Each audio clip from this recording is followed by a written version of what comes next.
Hello, welcome to Sala's Kitchen. இன்னைக்கு நம்ம பார்க்க போறது yet another simple recipe. கத்திரிக்காயும் உருளைக்கிழங்கையும் வச்சு ஒரு செட்டிநாடு மசாலா. ரொம்பவே சிம்பிளா செய்யக்கூடிய இந்த ரெசிபியை எப்படி செய்யலாம்னு பார்க்கலாம் வாங்க.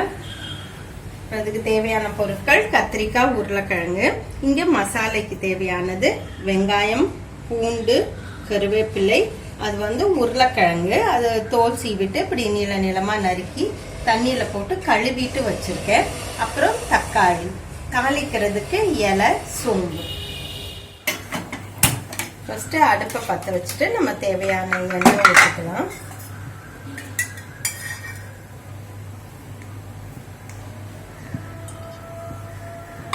காஞ்ச உடனே நம்ம ஃபர்ஸ்ட் இந்த பே லீஃபை போடலாங்க. அடுத்து சோம்பு. செட்டிநாடு சமையல்ல ரொம்பவே அதிகமா பயன்படுத்துற ஒரு விஷயம் சோம்பும் கருவேப்பிலையும். தள்ளி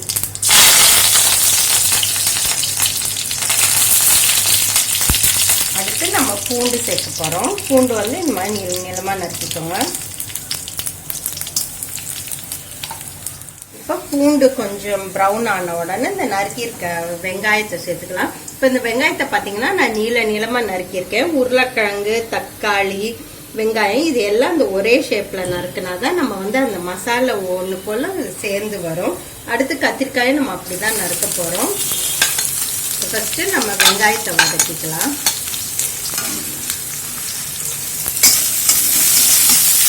அடுப்பை நல்லா சிம்ல வச்சுட்டு வெங்காயத்தை கொஞ்சம் மூடி வைங்க. ஒரு நிமிஷம் கழிச்சு திறக்கலாம். இப்போ ஒரு நிமிஷம் கழிச்சு நம்ம அடுத்து என்ன பண்ண போறோம்னா இந்த சேர்த்து வச்சிருக்க தக்காளி, நறுக்கி வச்சிருக்க தக்காளி, அப்புறம் உருளைக்கிழங்கு. ஃபர்ஸ்ட் நம்ம உருளைக்கிழங்கு தாங்க குக் பண்ணணும். ஏன்னா உருளைக்கிழங்கு வேகிறதுக்கு கொஞ்சம் டைம் எடுக்கும். ஆனா கத்திரிக்காய் சீக்கிரம் வெந்துடும். அதனால ஃபர்ஸ்ட் உருளைக்கிழங்கை போட்டு அது பாதி வெந்ததுக்கு அப்புறம் நம்ம கத்திரிக்காயை சேர்க்கலாம்.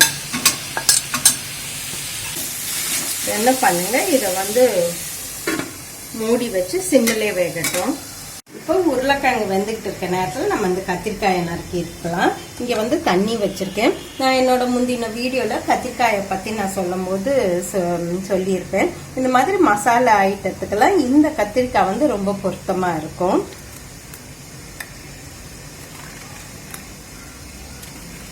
நறுக்கி நீங்க அதை தண்ணிக்குள்ள போட்டுருங்க. அப்பதான் கலர் மாறாம இருக்கும்.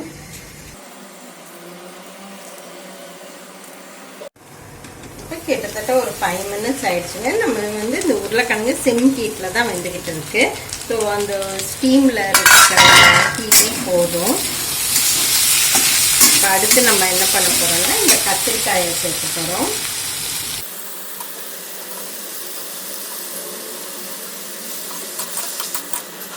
இப்போ கத்திரிக்காயை சேர்த்ததுக்கு அப்புறம் நம்ம என்ன செய்ய போறோம்னா அதுக்கு தேவையான மசாலா என்னன்னா இது இந்த சாம்பார் பொடிங்க, அதுதான் இப்ப சேர்க்க போறேன்.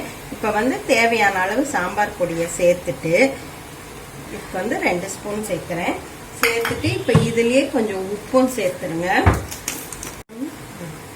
இது தேவையான அளவு உப்பு. நம்ம மிளகாத்தூளும் உப்பும் சேர்த்ததுக்கு அப்புறம் இதை நம்ம கிண்ட வேண்டாங்க. இதை இப்படியே மூடி வச்சிடலாம். இது அப்படியே அந்த ஸ்லோ ஹீட்ல வேகும் போது நமக்கு அந்த மிளகாத்தூள் அடியில போய் அடி பிடிக்காம இருக்கும்.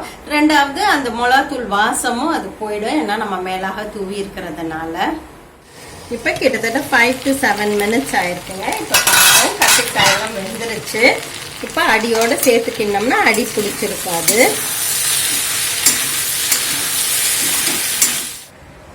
இப்ப அடியிலையும் பாத்தீங்கன்னா அடி புடிச்சு போயிருக்காது. பாருங்க, நம்ம சேர்த்து கிண்டி எடுக்கும் போது நல்லா வந்திருக்கு. இப்போ அவ்வளவுதாங்க, நம்மளோட கத்திரிக்காய் உருளைக்கிழங்கு செட்டிநாடு மசாலா ரெடி ஆயிடுச்சு. இந்த ரெசிபி தயிர் சாதம், எலுமிச்சம்பழம் சாதம், சப்பாத்தி, பூரி, தோசை இதுக்கு எல்லாத்துக்குமே ரொம்பவே டேஸ்டா இருக்கக்கூடிய ஒரு மசாலா. ரெண்டாவது ரொம்ப குவிக்கா செய்யக்கூடிய ஒரு மசாலையும் கூட இது. ஸோ பாருங்க,